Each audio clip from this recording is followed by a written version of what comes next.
The Rideau Canal is one of the most iconic features of Ottawa, the capital of Canada and the city we called home until recently. Living near the canal was one of the things we prioritized when finding a place to live in the city. Most famously, the canal is the world's largest skating rink in the winter, but in the summer it's also used for boating, paddling, and canoeing.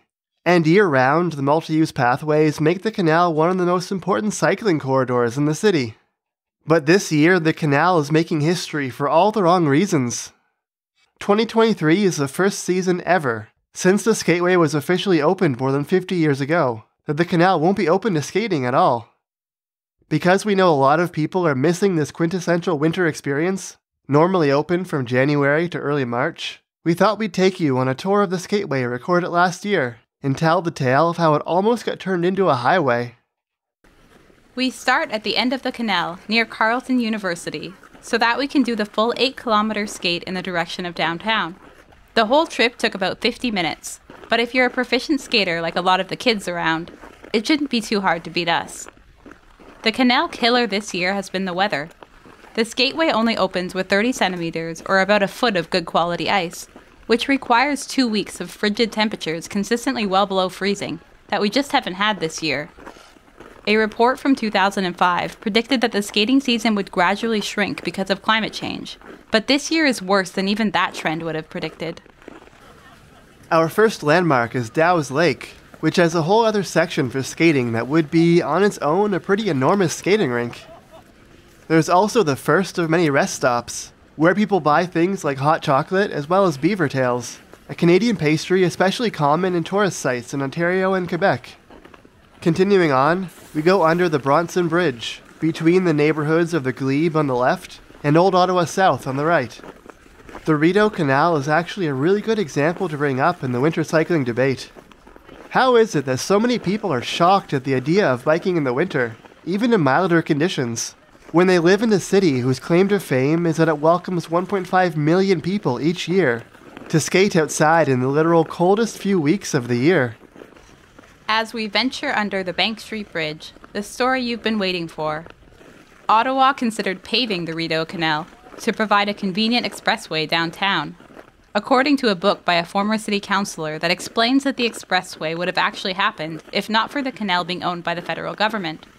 Ottawa might have lost out on one of the top tourist attractions in the city just to gain yet another way to funnel more cars downtown. This would presumably be in addition to the 2 parkways that follow along both sides of the canal. A parkway means that it was originally meant to be a scenic drive, but in reality, people just use them for commuting, because who in their right mind goes for a scenic drive to the middle of a city? It seems crazy today that they would have considered turning the canal into a highway, but it was a completely different mindset and way of thinking about cities back then. Passing another major rest area, we go under the Flora Footbridge, a pedestrian and cycling bridge that was completed just a few years ago. As much as living close to a canal or river is nice, these bodies of water can act as a barrier and add a lot of time to your trip if you're walking or cycling around them, not to mention funneling you into busy bridges that act as choke points for cars. Ottawa has built a few of these pedestrian bridges recently, and they're a big improvement to the neighborhoods. Back to that former councillor's book, it covers the roller coaster of desirability of Ottawa's central neighborhoods, whose fortunes were tied in many ways to transportation and cars.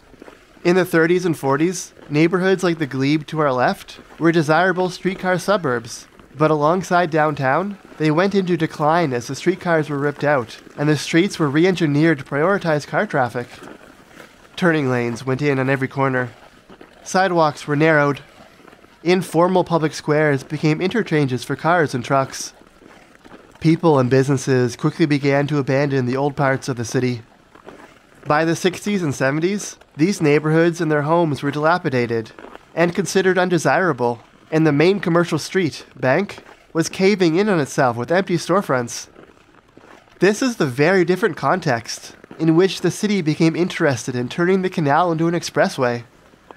The future of the city was out in the green, pleasant, and prosperous suburbs.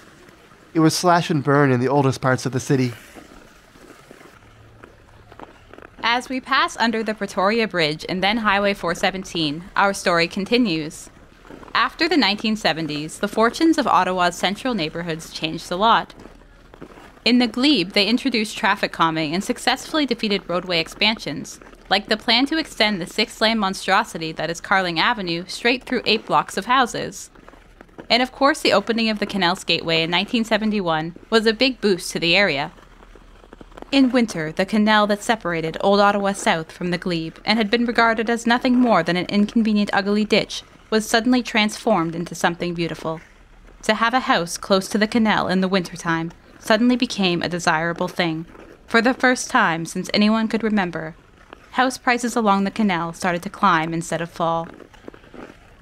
We're not enthusiastic about the idea of housing becoming more expensive, but the way to keep housing prices in check isn't to keep neighborhoods as traffic sewers.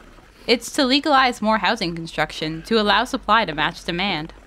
Unfortunately, the glebe today has a reputation of NIMBYism, say no to 6 stories, and pushing development up by the loud, unpleasant highway at the north end of the neighborhood. As we pass around the final bend, with Ottawa's Golden Triangle neighborhood on the left and the University of Ottawa on the right, we're in the home stretch.